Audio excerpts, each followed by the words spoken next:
அடக்கம் அமரனுள் உய்க்கும், அடங்காமை ஆர் இருள் உயிர்த்திவிடும். பொருள்: கம்பீரத்துடன் மாண்புமிகு தமிழ்நாடு முதலமைச்சர் எனும் அரியணையில் அமர்ந்திருக்கும் எங்கள் நிரந்தர தலைவரும் எங்கள் நிரந்தர முதலமைச்சருமான தளபதி அவர்களுக்கே கச்சிதமாய் பொருந்தும். ஏழைங்க பாலைங்க நினைச்சி போட்டா நாளைக்கும் சிஎம்மும் நீங்க தான் என்று பாசத்தின் தாய் வாக்கு பலித்தது. மக்களின் மனமும் குளித்தது. ஒரு விரல் புரட்சி தொடங்கி அத்தனை விசில் சத்தத்தின் மூலம் கொள்ளையற்ற கொள்ளையர்களை, கொத்தடிமை கூட்டங்களை கொத்தாக வெளியேற்றிய கெத்தாக கோட் சூட் அணிந்த அவையில் அமர்ந்திருப்பவர் எங்கள் புரட்சி தளபதி மாண்புமிகு முதல்வர் அவர்கள். பேசுங்கள் முதல்வரே என்கின்ற ஒரு கூட்டம் அதை ஏற்ற தாங்கள் பேச ஆரம்பித்தவுடன் ஓடு ஓடு ஓடு என தெரித்து வெளியே ஓடுகிறது அக்கூட்டம். தளபதியால நான், தளபதிக்காகவே நான் என்றும் தலைமைக்கும் தளபதிக்கும் விசுவாசத்துடன் என் உயிருள்ளவரை நான் நன்றியோடு நடந்து கொள்வேன். நன்றி, வணக்கம்.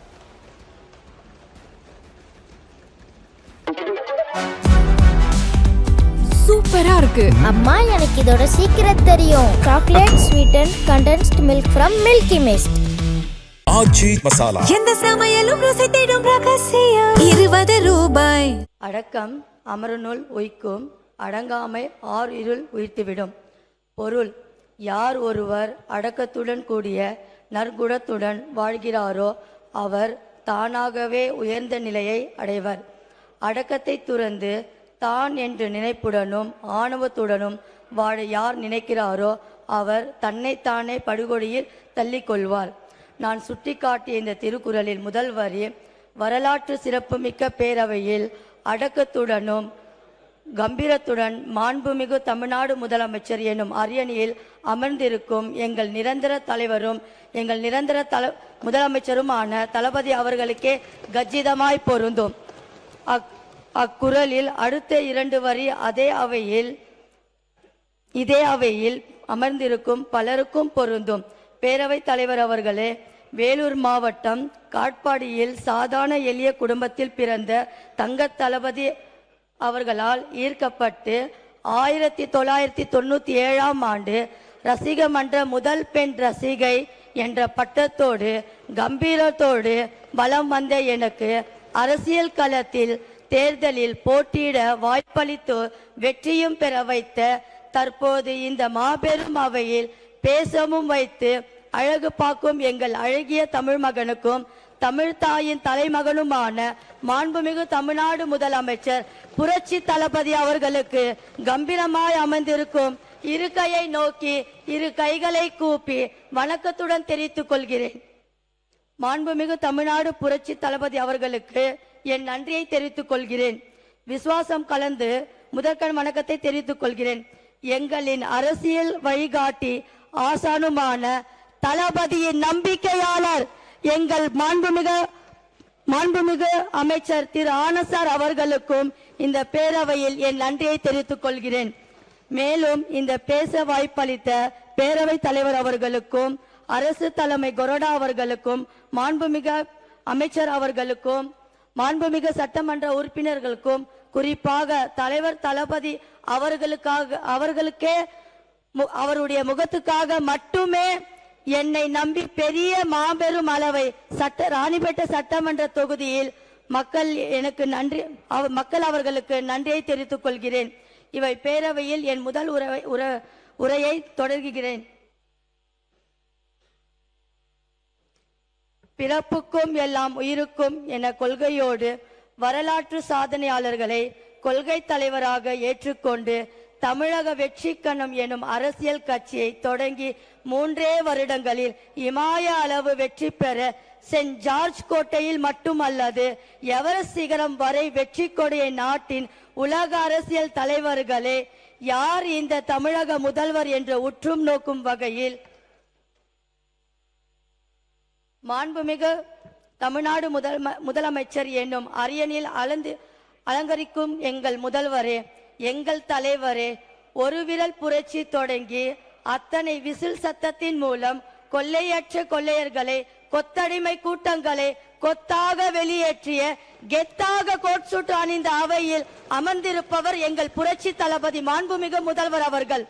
அன்று மாண்புமிகு மாணவராய் திரையில் கண்டோம். இன்று மாண்புமிகு முதல்வராய் அவையில் கண்டோம். இந்த நேரையில் காணும் எந்த பாக்கியம் செய்தவோ எந்த தவம் செய்தவோம் தெரியலை. கடவுளுக்கும் நன்றி சொல்கிறோம்.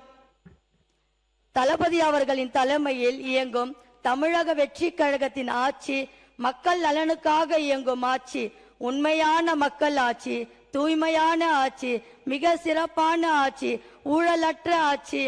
பெண்களுக்கு எந்த அளவு முக்கியத்துவம் அளித்துள்ளன இந்த ஆட்சியில் என்பதற்கு என்னை போன்ற பல பெண்களும் இந்த அவையில் அமர்ந்திருப்பதே சாட்சி. வாயால் வடை சுற்றும் காலம் மாறி சுட்ட வடையை, சுவையான வடையை சுட சுட கையில் கொடுக்கும் காலம் இது. தமிழக மக்களுக்கு நல்லதொரு பொற்காலம் இது. பார்ட்டி ஃபண்ட் என்னும் வார்த்தையை அடியோடு அழித்து ஒழித்த எங்கள் டிவிகேயின் பார்ட்டி லீடரே, கம்பீர லீடரே, உங்களை வாழ்த்த வயதில்லை, வணங்குகிறோம். லீவ் எடுக்காமல் மக்கள் பணியாற்றும் எங்கள் ஒப்பற்ற தலைவரே, பேசுங்கள் முதல்வரே என்கின்ற ஒரு கூட்டம் அதை ஏற்ற தாங்கள் பேச ஆரம்பித்தவுடன் ஓடு ஓடு ஓடு என தெரித்து வெளியே ஓடுகிறது அக்கூட்டம். இந்த மாபெரும் பேரவையில் வரலாற்று சிறப்புமிக்க பல சாதனைகளை மக்களிடையே அடையாளம் காட்டியது இந்த பேரவை. அதற்கு மாண்புமிகு பேரவை நீங்களும் ஒரு சாட்சி. இந்த வரிசையில் தற்பொழுது மாண்புமிகு முதல்வராய் சரித்திர சாதனையாக அமர்ந்திருக்கும் எங்கள் முதல்வரே, உங்களை தமிழ்நாடு கொண்டாடும் மட்டுமல்லாமல் இந்திய அளவில் கொண்டாடி கொண்டிருக்கிறது.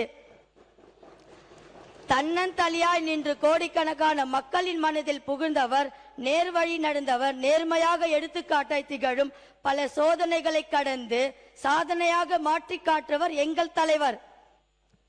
3 எழுத்து மந்திரமே தங்களிடம் பலிக்காது கலைவர்களின் தந்திரமே, குழந்தைகள் அனைவரும் பிடித்த மாமனே, தாய்மார்களுக்கு தாயாக அன்பை பொழித்தவரே, ஊழல்வாதிகளை களை எடுப்பதில் திறமை வாய்ந்த விவசாயியே, மாற்றம் வேண்டும் என நினைத்து மக்களின் ஏமாறாமல் ஏற்றத்தை மட்டுமே பரிசளித்து பண்பானவரே, இந்த அவையில் என்னை போன்ற பலருக்கும் முகவரி கொடுத்தவர் அஞ்சலை நிலையமே, எதற்கும் அஞ்சாதவரே, எவருக்கும் அஞ்சாதவரே, எங்கள் நெஞ்சில் குடியிருக்கும் எங்கள் தலைவர் மாண்புமிகு முதல்வரே.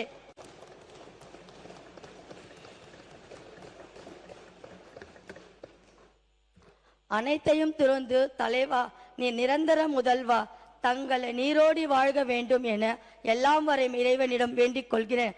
அன்று நமது தலைவரின் தாயார் திருமதி சோபாமா அவர்கள் பாடிய பாடல் வரிகள், ஏழைங்க பாலைங்க நினைச்சு போட்டா நாளைக்கு நீங்களும் சிஎம் தான், ஏழைங்க பாலைங்க நினைச்சு போட்டா நாளைக்கும் சிஎம்மும் நீங்க தான் என்று பாசத்தின் தாய் வாக்கு பலித்தது, மக்களின் மனமும் குளித்தது.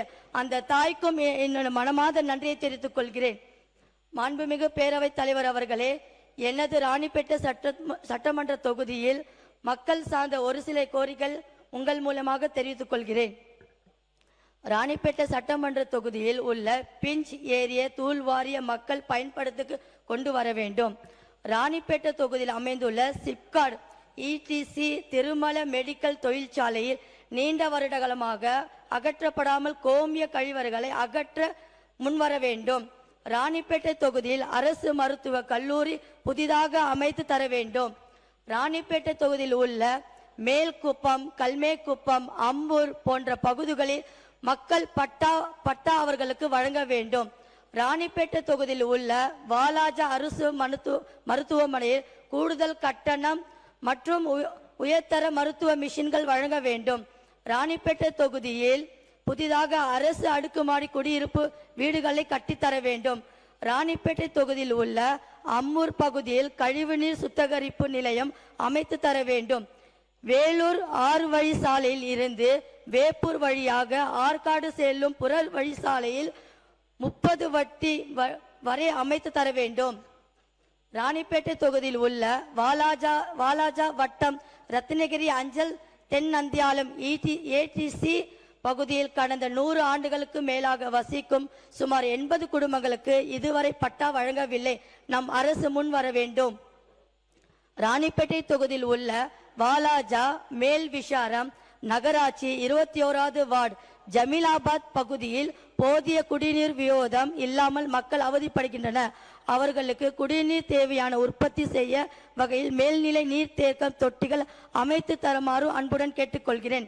ராணிப்பேட்டை தொகுதியில் உள்ள வாலாஜா தாலுகா புரசான் மேட் 1 மற்றும் 2வது வார்டு தெரு முத்துக்கொள்கை 7வது வார்டில் சுமார் 450 குடும்பங்கள் வசிக்கின்றன. அவர்களுக்கு இடுகாடு இடம் வசதி இல்லாமல் இறுதி சடங்குகள் செய்ய சிரமமாகின்றன. அந்த இடத்தில் அவர்களுக்கு மாற்று இடமாக அரசு புறம்போக்கு நிலத்தை ஆய்வு செய்து அவர்களுக்கு தேவையான இடு சடங்குகளை செய்த இடம் ஒதுக்க வேண்டும். ராணிப்பேட்டை தொகுதியில் உள்ள ராணிப்பேட்டை உள்ள தொகுதி நீர்நிலை ஆக்கிரமிப்பு என்ற பெயரில் கடந்த திமுக ஆட்சியில் சுமார் 350 குடும்பங்களுக்கு வீடுகள் இடிக்கப்பட்டனர்.